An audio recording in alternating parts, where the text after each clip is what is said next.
स्वराज्याची राजधानी असलेल्या ऐतिहासिक किल्ले रायगडचा समावेश जागतिक वारसा स्थळांच्या यादीत करण्यासाठी प्रयत्न सुरू असतानाच दुसरीकडे गडाच्या पायथ्याशी नियमांची पायमल्ली होत असल्याचा धक्कादायक प्रकार समोर आलाय। रायगड विकास प्राधिकरणाकडून संवर्धनाचे काम सुरू असले तरी गड परिसरात होणारी बेसुमार अनधिकृत बांधकामे, उत्खनन आणि सिमेंटच्या जंगलांमुळे गडाचा नैसर्गिक वारसा आणि ऐतिहासिक ओळख धोक्यात आली आहे। छत्रपती शिवाजी महाराजांच्या काळातील नैसर्गिक जैवविविधता आणि दुर्मिळ वनस्पती ही रायगडची खरी ओळख आहे। मात्र सध्या या परिसरात जमिनींचे सपाटीकरण करून मोठ्या प्रमाणावर सिमेंटची बांधकामे उभी राहत आहेत। महसूल विभाग, पुरातत्व विभाग आणि स्थानिक ग्रामपंचायत याकडे सोयीस्कर दुर्लक्ष करत असल्याचा आरोप होत आहे। यामुळे युनेस्कोने घालून दिलेले कडक निकष पाळले जात नसल्याचे चित्र स्पष्ट दिसत आहे। महाराष्ट्र आणि तामिळनाडूतील एकूण 12 किल्ल्यांचे नामांकन जागतिक वारसा यादीसाठी प्रस्तावित आहे। या प्रक्रियेत अत्यंत कडक नियमावली असते। मात्र स्थानिक प्रशासनासह जिल्हाधिकारी कार्यालय देखील कठोर पावले उचलण्यास टाळाटाळ करत असल्याचे वृत्त आहे।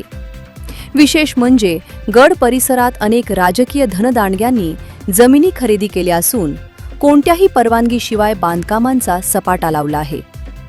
यामुळे अधिकारी कारवाई करण्यास धजावत नसल्याची चर्चा आहे। युनेस्कोच्या सांस्कृतिक श्रेणीतील 10 निकषांपैकी रायगड अनेक निकषांची पूर्तता करतो।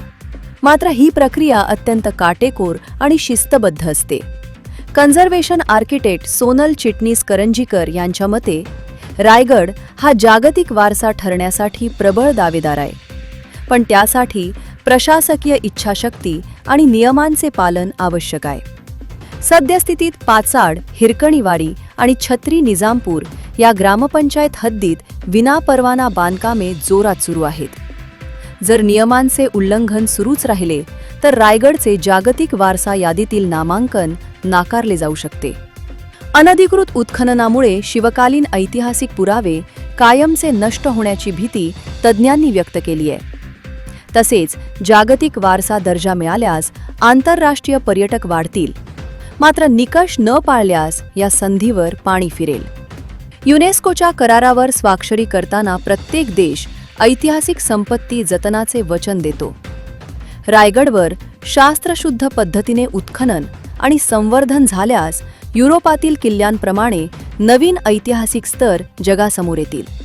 मात्र सद्यस्थितीतील अनागोंदी कारभार पाहता पुरातत्व विभाग दळतंय आणि कुत्रं पीठ खातंय अशी अवस्था झाली आहे। जनोदयकरिता मिलिंद माने, महाड।